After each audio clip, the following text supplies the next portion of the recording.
इस छोटे से अंतराल के बाद आप सभी दर्शकों का एक बार फिर से स्वागत है। आइए अब आपको कार्यक्रम के अगले मेहमान से मिलवाते हैं। जिस प्रकृति ने, जिस धरती ने हमें जीवन दिया है, सदियों से हमारा पोषण किया है, उस प्रकृति, उस धरा को बचा कर रखना हम सबकी सबसे पहली और सबसे बड़ी रिस्पॉन्सिबिलिटी बनती है, क्योंकि जब तक ये सुरक्षित है तब तक हम खुशहाल हैं, हम सुरक्षित हैं। आज के कार्यक्रम में हम इन्हीं मुद्दों पर चर्चा करेंगे और इस पर बात करने के लिए आज हमारे साथ हैं दीपक कुमार, जो एनवायरमेंट ऑफिसर हैं policy and planning in United Nations Development Programme. तो आइए मिलकर इनका स्वागत करते हैं। बहुत स्वागत है बिहार बिहार में आपका सर। धन्यवाद सर। हर साल 22 अप्रैल यानी कल के दिन हम वर्ल्ड अर्थ डे मनाते हैं। हर बार इसे एक नई थीम के साथ मनाया जाता है। आपसे ये जानना चाहेंगे कि इस बार का थीम क्या है और इस दिन को मनाने का एम क्या है, सिग्निफिकेंस क्या है? जी हाँ, सबसे पहले तो इस साल की जो थीम है वो है आवर पावर, आवर प्लैनेट। मतलब ये जो हमारी धरती है, ये हमारी, इसमें सारी शक्तियाँ निहित हैं और किस प्रकार से हमें इसे सुंदर बनाना है, किस प्रकार से हमें इसे अपने रहने लायक बनाना है, ये सबसे ज़रूरी चीज़ है। और इस साल की जो थीम है उसके साथ साथ जो कार्य करने का जो उद्देश्य है वो है हमारा रिन्यूएबल एनर्जी और किस प्रकार से हम अब इमरजेंसी क्लाइमेट एक्शन करने के लिए तैयार हैं। तो इस दिन की जो शुरुआत है वो 1970 से ही चल रही है। ये हम 55वां साल मनाने जा रहे हैं जी। और 2009 में जब यूनाइटेड नेशन जनरल असेंबली ने इसे रेजोल्यूशन पास किया था तो इसका नाम इंटरनेशनल मदर अर्थ डे रखा गया था। मतलब धरती हमारी माँ है। और तब जब बहुत सारे रिसर्च वर्क और बहुत सारे कार्य इस दिशा में हो रहे हैं और एक संस्था है, बड़ी नामी संस्था है, वो ग्लोबल फुटप्रिंट नेटवर्क, वो बताती हैं कि जो अर्थ की जो बायो कैपेसिटी है, जो अर्थ की रिप्लेनिश करने की कैपेसिटी है, रीजनरेट करने की कैपेसिटी है, जो अर्थ नई चीजें उत्पादित करती हैं अपनी सेवाओं से, वो हम किस प्रकार से खर्च कर रहे हैं और हमारा खर्च करने का रफ्तार पूरी दुनिया का इस प्रकार से है कि हम अपने जो इकोलॉजिकल जो सर्विसेज हैं, जो इकोलॉजिकल हमारी नीड्स है, उससे कहीं ज़्यादा जो बायो कैपेसिटी है हमारे अर्थ की, उससे कहीं ज़्यादा हम बहुत पहले ही खर्च कर चुके होते हैं। आपको बताएं 2024 में जब ये, इसको हम लोग बोलते हैं overshoot day, world overshoot day.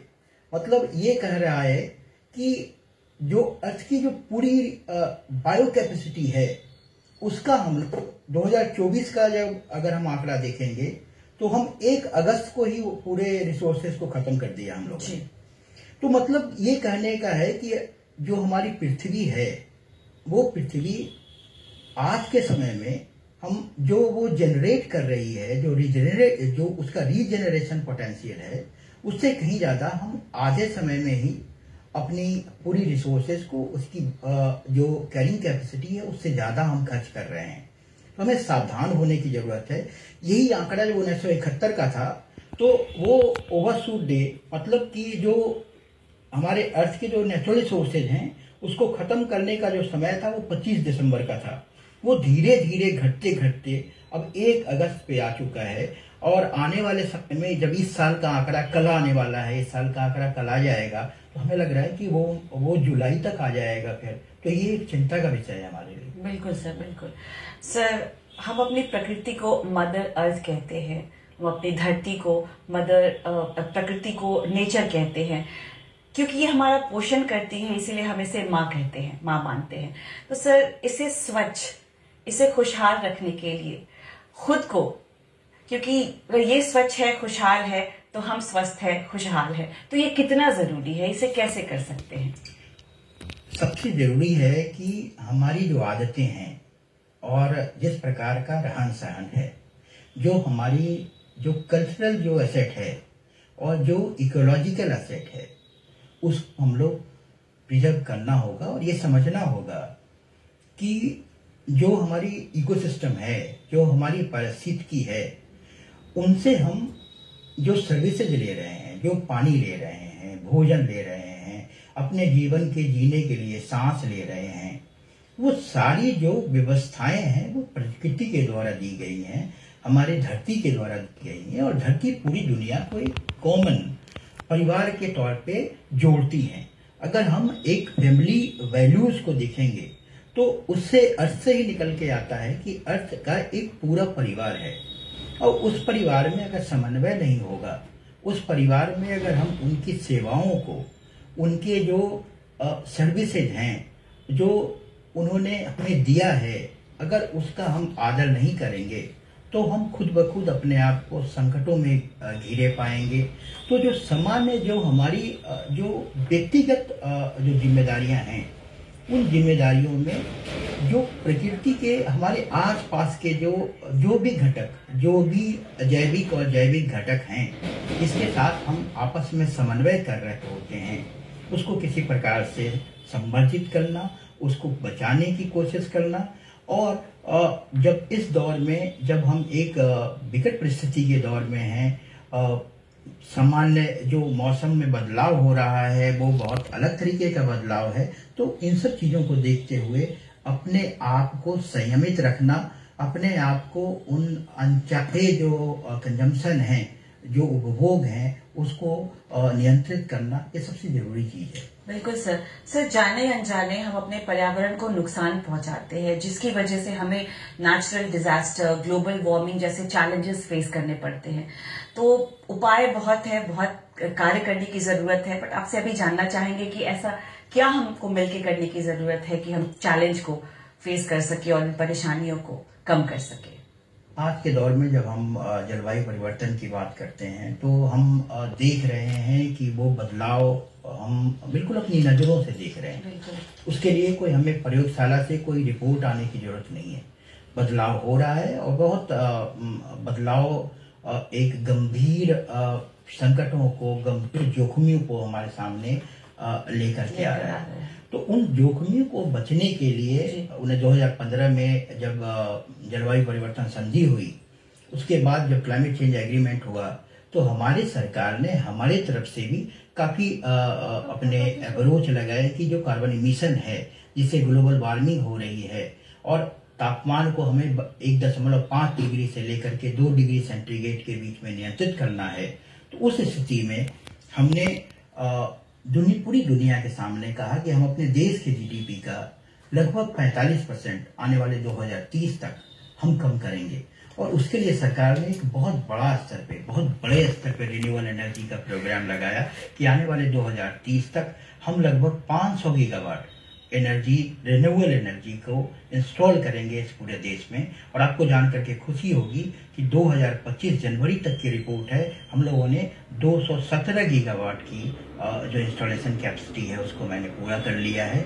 और आज के दौर में अब तक 45% जो कार्बन एमिशन का हमारा एम्बिशियस टारगेट था, उसको हमने अचीव कर लिया है। और सरकार का ये है कि आने वाले 2030 तक हम लगभग 50% के जो एमिशन टारगेट्स हैं उसको हम नियंत्रित करेंगे। लेकिन सबसे जरूरी चीज है, हम तो बोलते हैं कि 1.5 डिग्री या 2 डिग्री सेंटीग्रेड के टेम्परेचर को मेंटेन करना है, लेकिन एक व्यक्तिगत, एक आम आदमी के अगर नजरिए से देखें तो लगेगा कि हर दिन का तापमान हमें परेशान कर रहा है। बिल्कुल, हर दिन का तापमान, और प्रकृति ही एक बड़े एसी के तौर पे आती है। जब हम एक छोटा एसी एक कमरे में लगा करके अपने तापमान को घटाते हैं और अचानक देखते हैं कि 40 डिग्री के तापमान को पृथ्वी ने खुद, अपने प्रकृति ने खुद 30 और 27 डिग्री के टेम्परेचर में 2-3 दिन की बारिश करी, और टेम्परेचर 27 और 30 डिग्री के बीच में हो गया।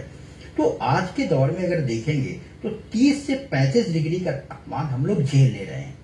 अगर ये तापमान 40 डिग्री होता है तो अपने बदलाव में, क्योंकि हमें एक बहुत बड़ा ट्रेडिशनल हमें एसेट है, हमारे पूर्वजों ने हमें उस प्रकार का एसेट दिया है जहां पे हमें इस बात को बहुत कहने में गर्व होता है कि उन्होंने हमें जल स्रोतों को दिया, उन्होंने हमें पूरा जंगल बना करके, पूरा पेड़ पौधों को लगा करके, बगीचा लगा करके, फल फूलों को लगा करके हमें दिया, एक विजडम दिया, एक बुद्धिमत्ता दी कि हम आपको आगे सौंप रहे हैं, आप अपने आने वाले जनरेशन को किस प्रकार की पृथ्वी आप देने वाले हो।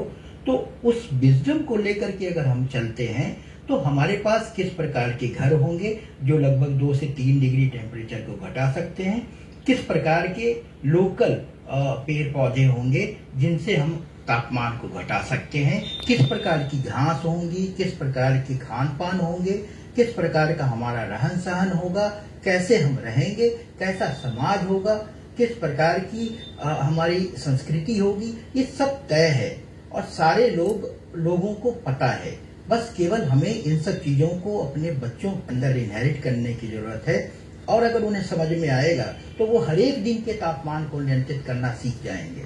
और बहुत जरूरी है कि हम हर एक दिन के तापमान को अगर नियंत्रित करते हैं तो हमारी लाइफ भी बड़ी सिंपल हो जाएगी। हम तो गर्मी का इंतजार करते हैं क्योंकि गर्मी हमारे यहाँ आम को लेकर के आती है। जी बिल्कुल सर। तो बिल्कुल हम लोगों ने कभी गर्मी से कोई दुख या कोई दर्द नहीं बताया है, लेकिन गर्मी की एक सीमाएं होती हैं।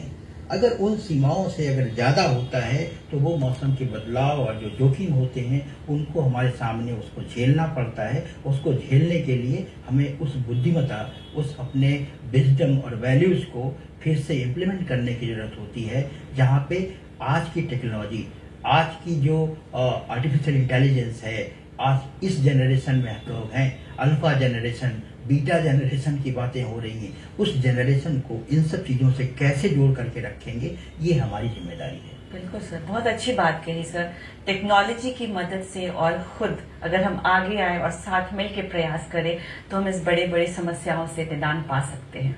बिल्कुल सर, एक बात और आपसे जानना चाहेंगे। जब हम प्रकृति की बात करते हैं तो हम बायोडाइवर्सिटी की भी बात करते हैं।